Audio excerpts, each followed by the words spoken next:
I don't even know how to find it. And this is a little upsetting. Why did we get the line field?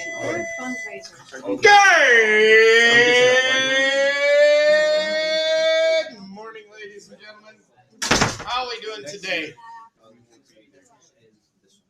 Great, wonderful, excellent, glad to hear. Wonderful having these little chats with you all the time, ladies and gentlemen. Just wonderful, wonderful, wonderful. All righty.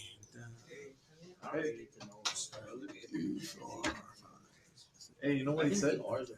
He said he was going to fly us out. Yeah.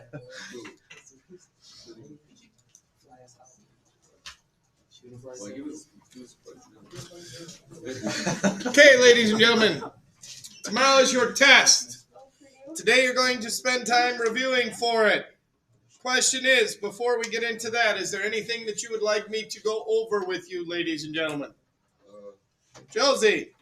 In the packet, it may be a simple one, but can we go over number 5? Can we go over number 5? Certainly. Like, I feel like it's just old stuff that we did, but I need a refresher. What? Wait, just a second.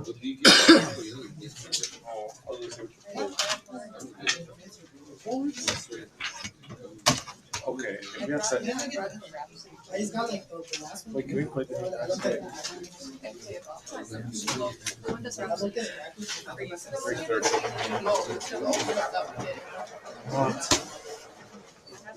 So what is the partial pressure of neon gas in a mixture of 2 grams of helium, 2.11 grams of neon, 1.98 grams of argon with a total pressure of 588 millimeters of mercury? Yeah. Okay. Well, First off, we can't. what? There we go. Okay. So, ladies and gentlemen, first off, when you do this problem, you have to ask yourself always, which gas law should I be using, ladies and gentlemen? Which gas law should I be using? And which gas law you should be using, ladies and gentlemen, depends on what information you are given. The biggest thing is, can you take the information you're given and figure out which gas law to use? So this sheet of paper, ladies and gentlemen, you will each get one of these tomorrow during the quiz, okay?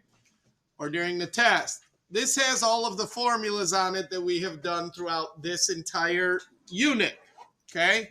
Minus Boyle's, Charles, Guy-Lussac's, and Avogadro's law, which can all be covered by combined gas laws except for Avogadro's. So this has everything that you need on it, including standard pressures. It does not have standard temperature for you, which is what?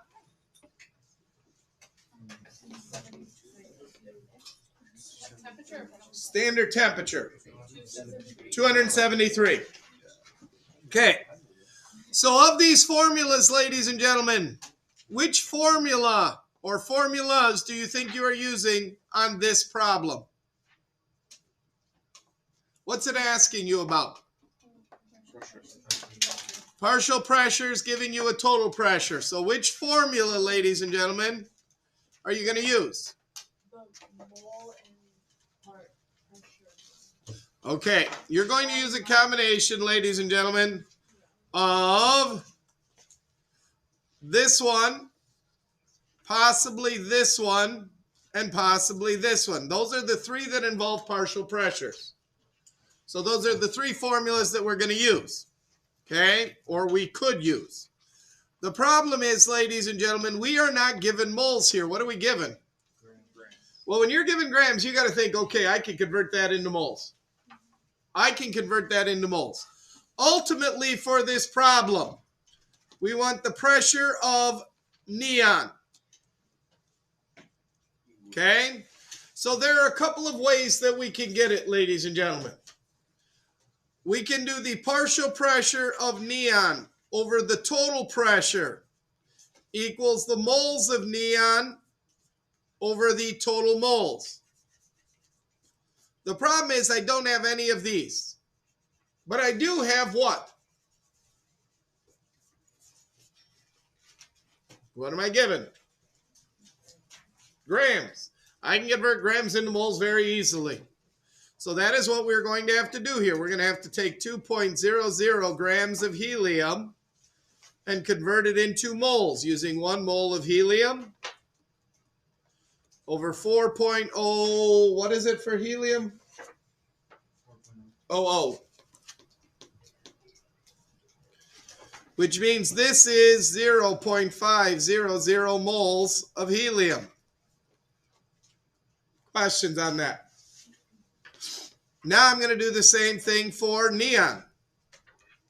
2.11 grams of neon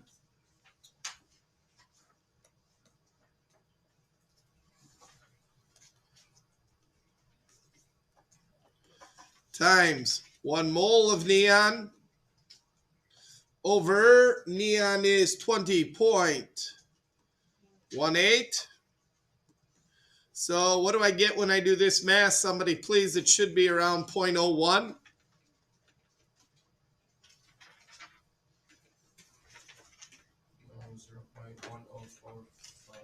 Zero point 1045 moles of neon. And then finally, ladies and gentlemen, 1.98 grams of argon times 1 mole of argon over, for argon, 39.95 grams. Grams and grams will cancel out. So we end up with, I think, something like 0.025 or something like that. No. 0.0495. Thank you. Now you really have a lot of options here, ladies and gentlemen. We could go back up to this formula here. And we now have the moles of neon. Neon, correct? Yes. Moles of neon. We could add up all these moles and we could find the mole total. Okay? Now, that's the one that I'm going to have to do. Why? Because I don't have a pressure for any one of these others. So when I add up these total number of moles here, I end up with 0. Let's see. 0, carry the 1, that's 4, carry the 1, that is 5, carry 6. So I end up with 0.654 moles total. Is that correct? Can someone verify that for me?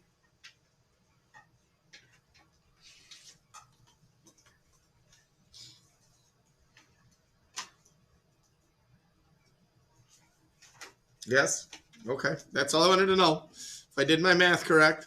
Okay, so now I'm going to use this formula. I don't know what the partial pressure of neon is. I do know what the total pressure is. 588 millimeters of mercury. I know that is proportional to the moles of neon. 0.1045 moles over the total moles of 0.654 moles. And now, ladies and gentlemen, I solved my problem. I'm going to take this side times 588 millimeters of mercury. Why? Because these will then cancel. What I do to one side, I'm going to do to the other.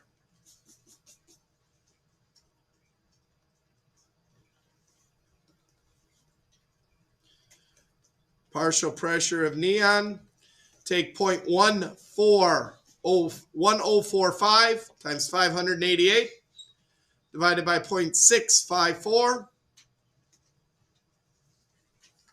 Somebody tell me what we get. I'm sorry. Louder, please. Oh, 93.95.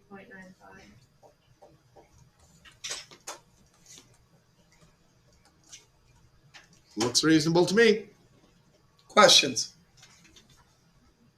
Please understand, anytime you're given grams, you can get into moles. If you're given moles, you can get into grams. That was last unit. That wasn't this unit, but we've learned how to do that already.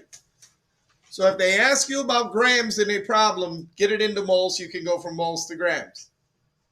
If they give you grams, you can go into moles to solve the problem.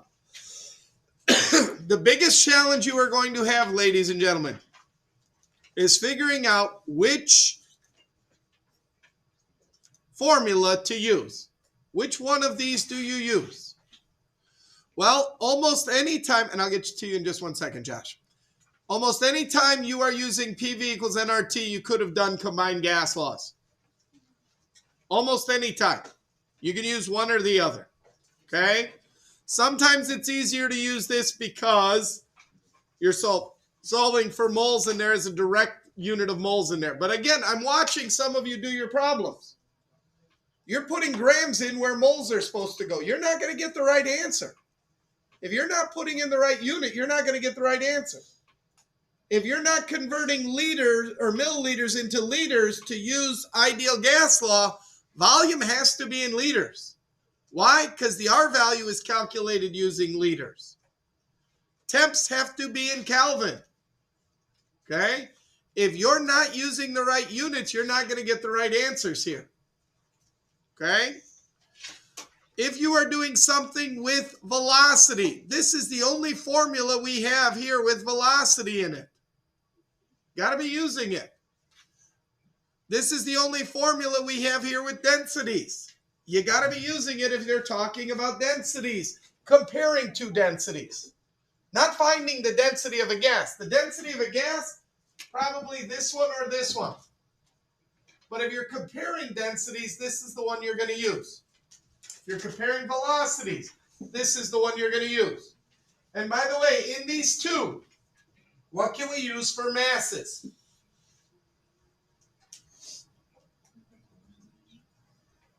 What? The formula or the molar mass? Yes, absolutely. Absolutely. We can use formula mass in each one of these or molar mass, whatever you wish to call it. Questions? Okay, Josh, you had a question. 20?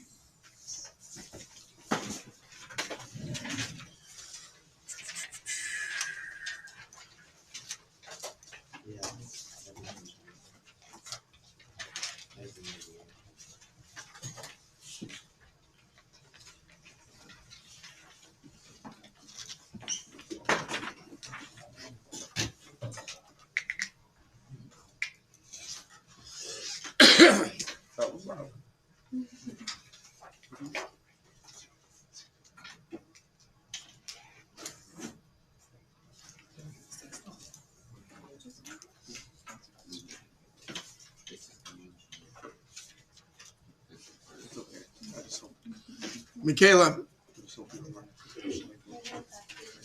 What's that? Here you go. Yes. Okay.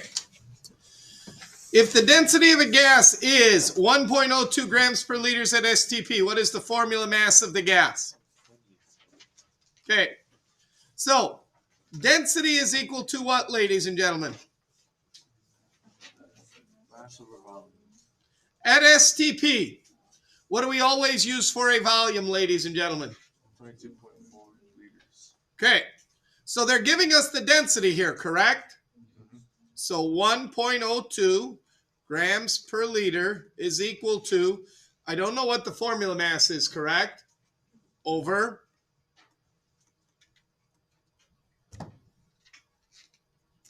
What do I do to solve it? Divide what? I don't divide this. Look at that. I multiply this side by 22.4 to get my variable alone. You haven't figured that out yet, ladies and gentlemen. It's going to be a long year for you. You got to get your variables alone. What I do to one side of an equation, I do to the other. Look, liters and liters cancel out here, ladies and gentlemen. I am left with grams, which is what formula mass is in. Take 22.4 times 1.02. Somebody tell me what we get when I multiply those together.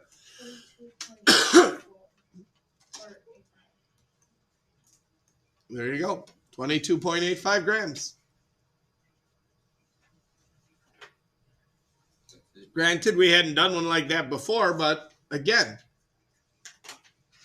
density, mass over volume. This number is the density. Put it in here at STP. The volume is always 22.4. Yes, sir, Christopher. Can I do 9?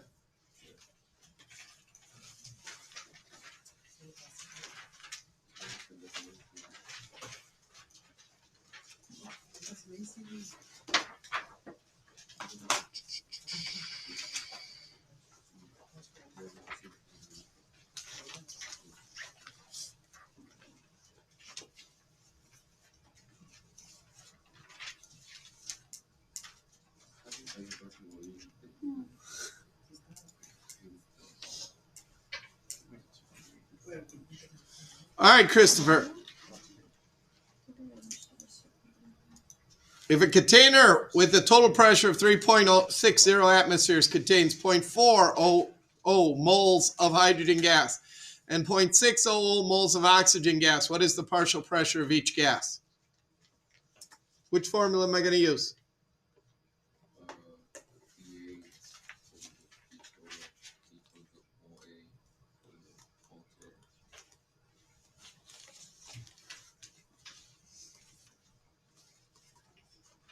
You got it.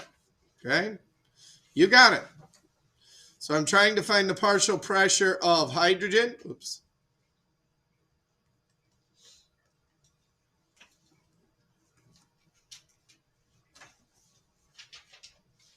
And I'm trying to find the partial pressure of oxygen.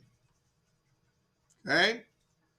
So, do I know the moles of either one, Christopher? Yeah. Okay. Which one? Okay, so which one you want to start with?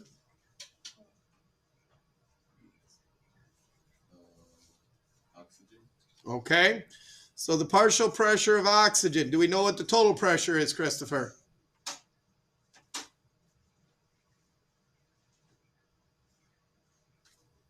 No. We don't? You didn't read the first sentence?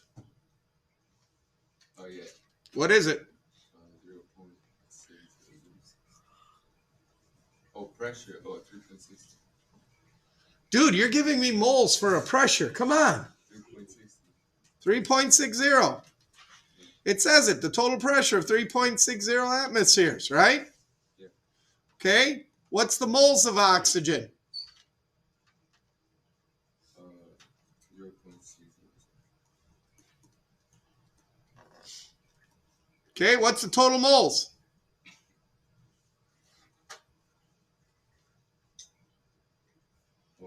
1. 0.600 plus 0.400 mean the total moles is 1. Take both sides times 3.60 ATM. What I do to one side, I do to the other. Okay? So, what do we get for the pressure of O2? Partial pressure of O2.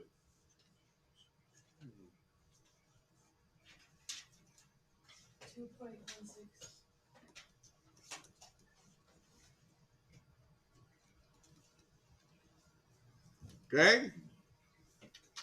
Now, how do I find the pressure of the hydrogen gas?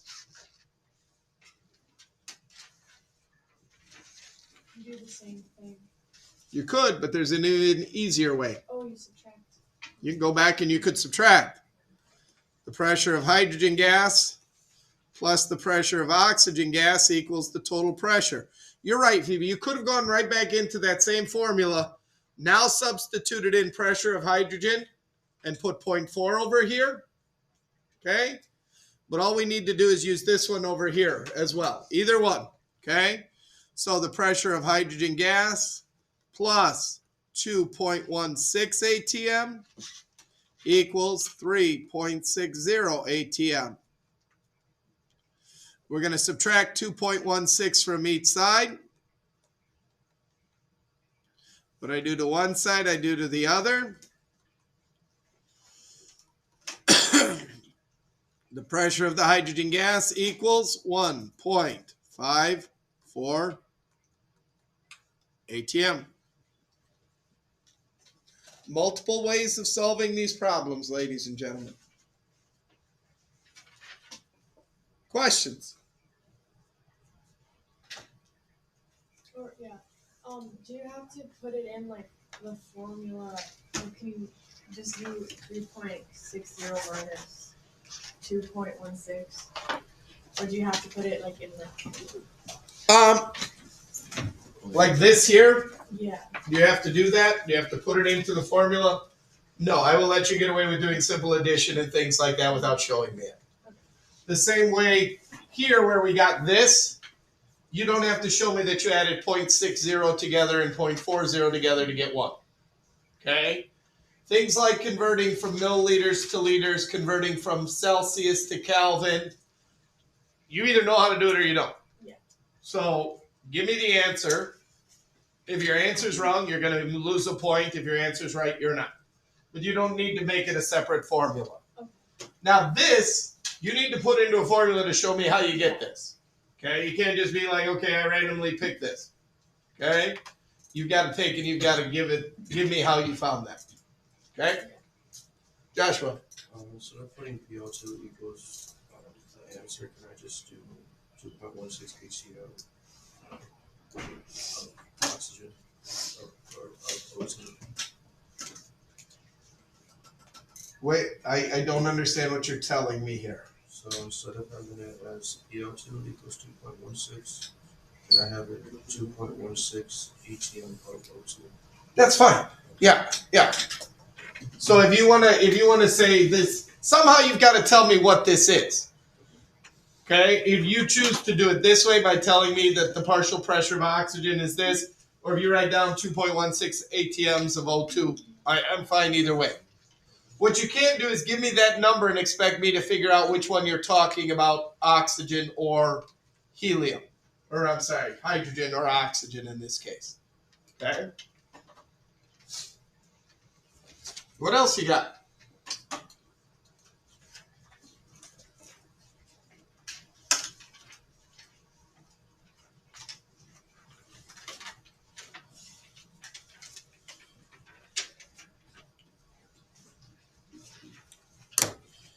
You'll be given this sheet of paper. You can use your 2 pink reference sheets, your periodic table, and the solubility chart. Now, the solubility chart will do nothing for you in this lab or in this test. But if you have notes on it that you wish to use, you are welcome to.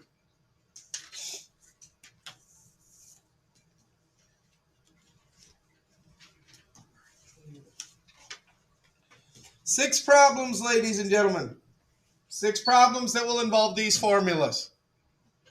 6 problems where you will have to show me your final answer in the proper number of sig figs with a proper unit.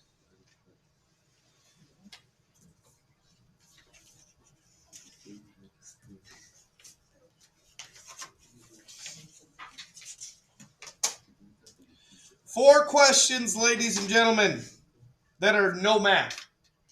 None. So you got to be thinking they're going to be asking you about the factors that affect the gas. They're going to be asking you about gas laws. What are the variables and what are the constants involved in a gas law?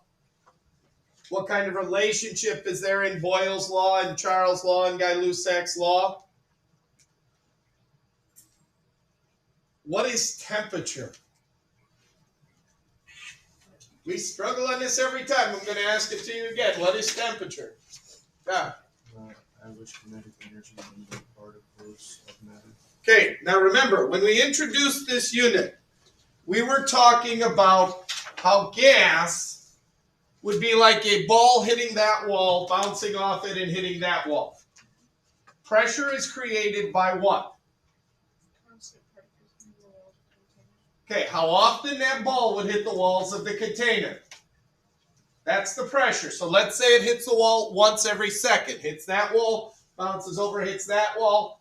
Pressure would be one bounce per second. Now I know that's not a unit that we use. But this is helping you to hopefully visualize what we're talking about. Now, what happens if I put a second ball in here? What will? The pressure. Why? Because there's more particles hitting the wall. Okay, so they're going to hit the wall more often. Okay? What happens if I move the walls of the room closer together? Why? Just the amount of space decreases. Okay, but in reality, what actually is happening? Tell me. Why? I'm agreeing with you. Because they're closer. Because with the walls being closer, that ball no longer takes 1 second to get from one wall to the other. Which means that if it's a lesser distance that it has to travel, and it's traveling at the same speed, it's going to hit the walls more often, correct? Okay? What happens if we increase the temperature? Why? What is actually temperature, ladies and gentlemen? Let's go back to that. What actually is temperature? The average kinetic energy of particles in matter. What does kinetic energy depend on? What two things? Mass and velocity.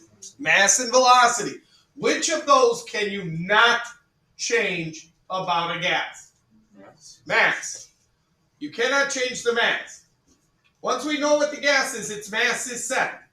So what can you change if you increase the temperature? Velocity.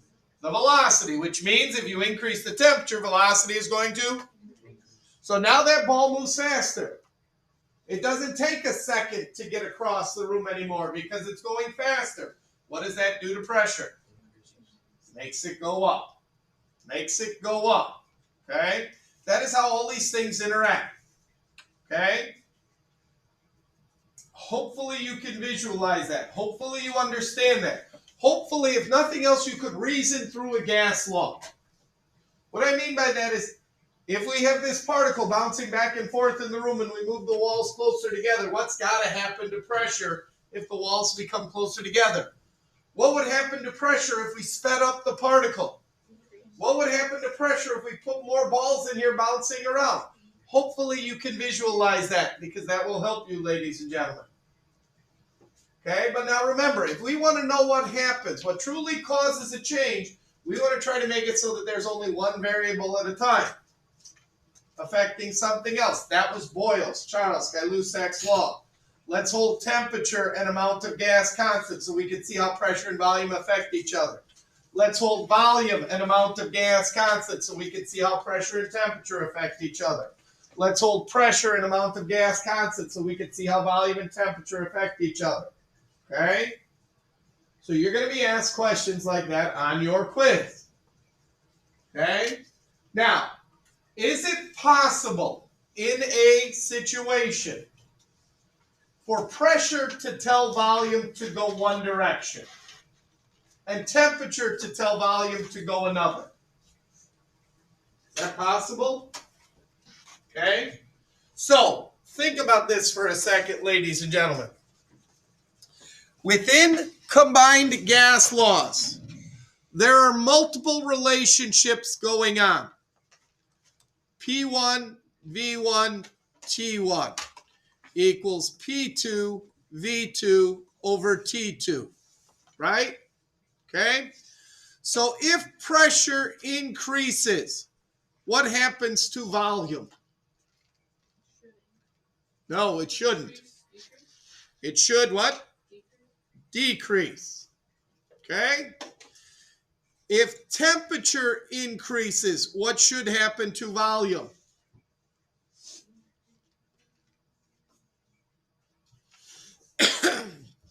Don't everybody sound so sure about the gas laws that we began this unit with? Increase. These two things are trying to change this in opposite directions. How do we know which one wins?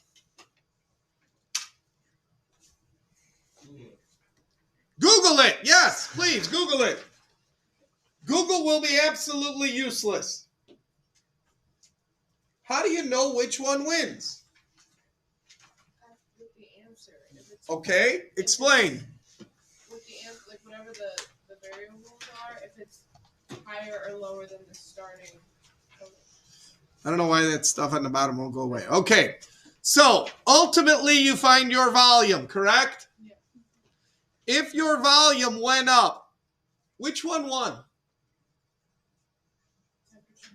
Temperature had to win. The only way this can happen is if temperature wins. The change in temperature causes the volume to go up, correct? Now, what if ultimately your volume goes down? And pressure wins. You can't change gas laws. You can't change them. Okay? If you have two things that are saying go the opposite direction, one of them is probably going to win. Is there a third option here? What if volume stays the same? What does that mean if volume stays the same?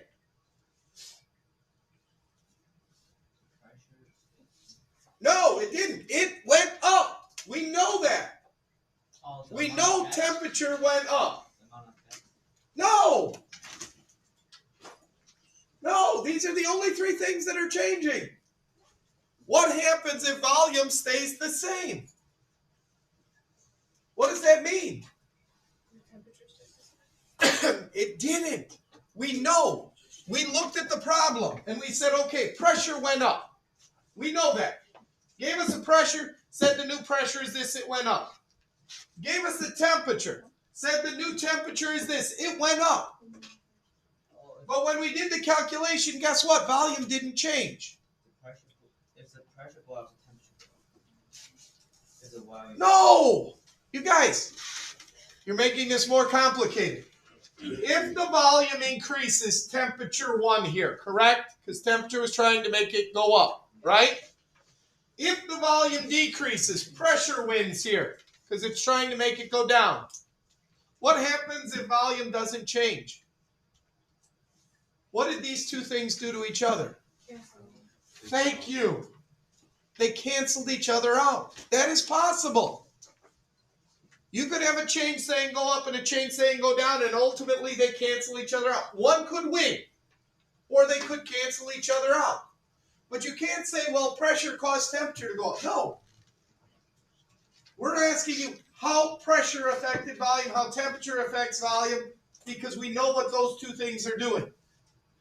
We know what those things are doing. So, okay, we release a balloon into the air, a helium balloon. As it goes up into the sky, what happens to the pressure as the balloon goes up into the sky? What? It decreases. Pressure is lower, higher in the atmosphere than it is at Earth, correct? Okay.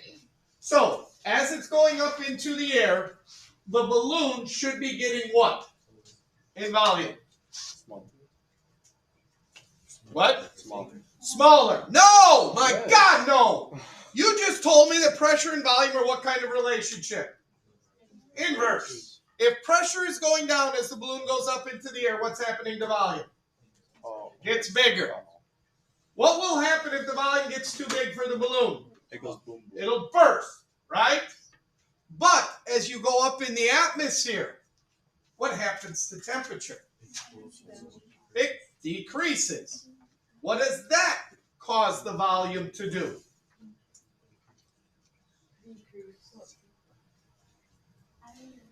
Come on, you guys are killing me here. These are the basic gas laws. Volume and temperature, what kind of relationship? Direct. Meaning if temperature goes down as that balloon goes higher up, what happens to volume? Decreases. Those two factors, pressure and temperature, are working against each other for volume, correct? So what happens if the balloon never explodes? What does that mean? Which one wins? Now stop. Think. Why would the balloon explode? Because its volume gets too big. You release the balloon, it never explodes. What does that mean? Which factor had a bigger influence? Stop smiling at me. Start thinking.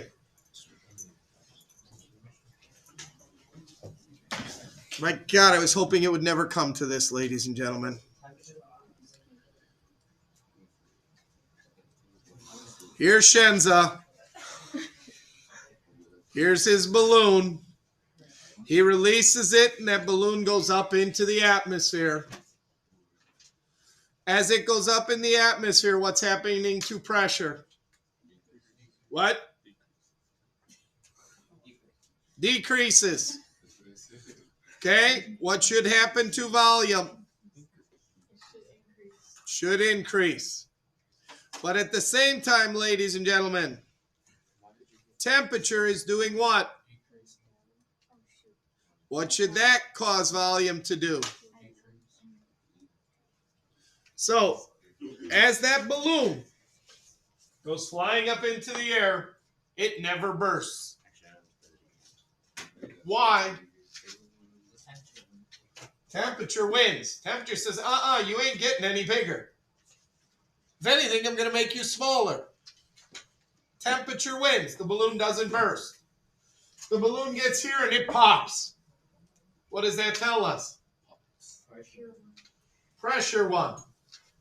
These two things are trying to make different changes to that gas.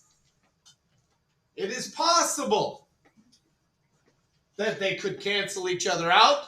It is possible that one could win and the balloon could shrink in size. It is possible that the other could win and the balloon could explode.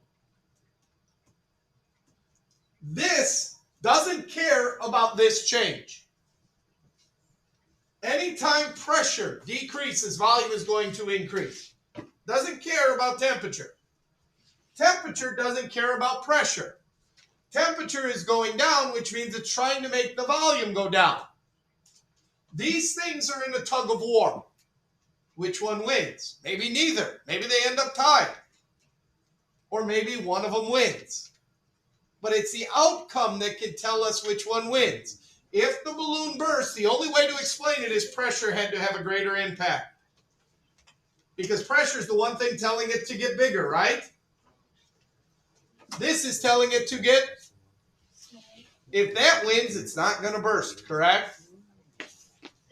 Okay? So sometimes the result can go back and determine what caused it. Make sense? Good. Questions?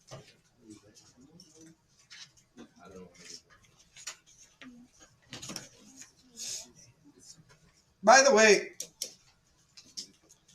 we said that temperature is the average kinetic energy in particles of matter, correct? Okay. Why do we got to put temperature in Kelvin? Why do we have to put temperature in Kelvin in gas laws? So there are no negative numbers. Actually, that's one of two reasons. We cannot have negative numbers. What is the other reason we put temperature into Kelvin? People use Celsius and Fahrenheit. No. Different. No. That's Celsius.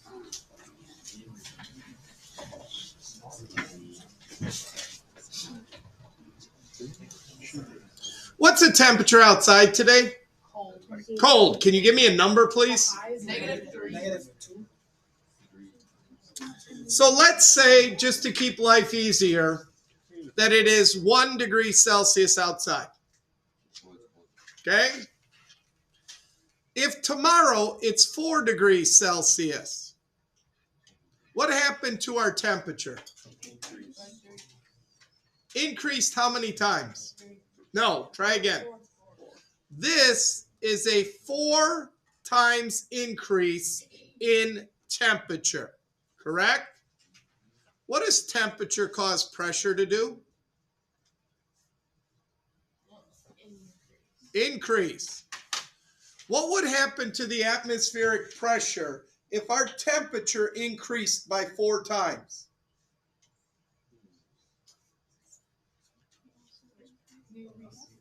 I certainly can. If our temperature has a 4 times increase, what will happen to pressure? Pressure would go up 4 times. 4 times.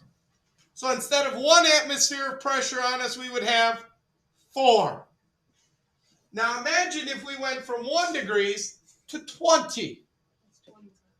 That would be 20 times the pressure on us from our atmosphere, correct? What do you think that would do to us?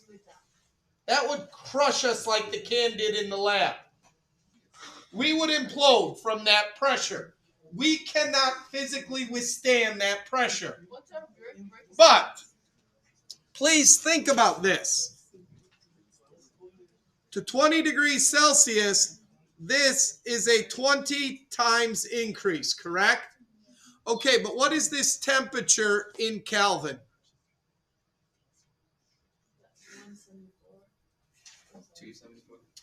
274.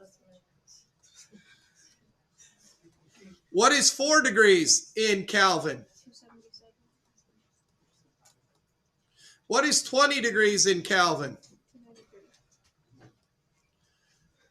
Is this going up 4 times? No. No. That is going up less than 2%. Less than 2%. This is going up approximately 10%. Not 20 times. 0.1 times. What does that mean for our pressures?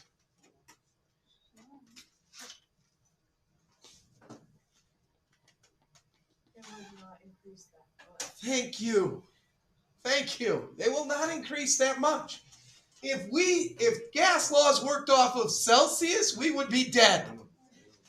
Think about going from 1 degrees in winter to 70 degrees in summer.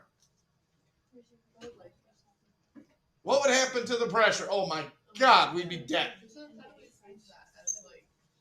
How do you phrase that? Yeah, why do we do it in Kelvin? Well, we do it in Kelvin because number 1, as Shenza said, there are no negative numbers. Okay, so then how would we? But number 2, in the range of temperatures we live in Celsius, temperature changes would be incredibly large. But in Kelvin, they are small. They are small. Because the number is 273 times bigger, a change of 5 degrees is not a change of 5 times. It's a change of maybe 2%. So the changes are much smaller. Yes? So if going back to the balloon, if the balloon didn't pop, it just started falling back down, it would pop on the way down again because of the increase in temperature. Not necessarily, because remember, back at the Earth, it would go back to its normal size, right? Because we're assuming the temperature would go back to normal and things like that. Okay? Now, please remember, what it may mean is that it has to go up a lot higher to burst because pressure is slightly winning over temperature. Okay? Or maybe temperature is winning and it never bursts. It just goes up into space and it never bursts. Until it finally gets to outer space where there is no air and it has to burst at that point. And this would be used similarly for like going underwater too. Similarly for going underwater, but underwater the pressure would be doing what? Increasing, yes, yes. Good. Questions? Is there a Unit 6 study guide? Is there a Unit 6 study guide? Your Unit 6 study guide is the second slide in your EIS set. Because those were the topics that we covered. There's no sense in me giving you a separate sheet of paper for that. And actually, if you think about it, your study guide is really these formulas. These formulas. Okay? These are what you're going to be tested on. Okay? All right. Now, if you need help with something, I am here. If you have not finished the packets, you are welcome to finish the packets. If you have finished the packets, on the cart in the back of the room here, ladies and gentlemen, I have some more questions that are similar to what will be on the test. You could grab one of these You could grab a partner, you could go to a desk, you could start working through these problems if you want. Now, if you want to work on these, there are 3 separate versions, A, B, and C. And then, ladies and gentlemen, here are the answer keys for A, B, and C. So you don't have to wait to call me over if you want to check them. Now, if you check it and you don't understand how these answers came about, please call me over and I will gladly go through things with you. But I'm giving you options as to what you can do to use your time the most wisely, ladies and gentlemen. Please feel free to go and do what is best for you.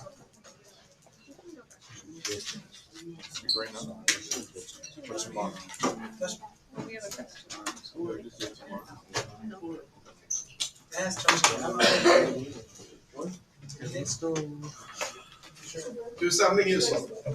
You certainly have.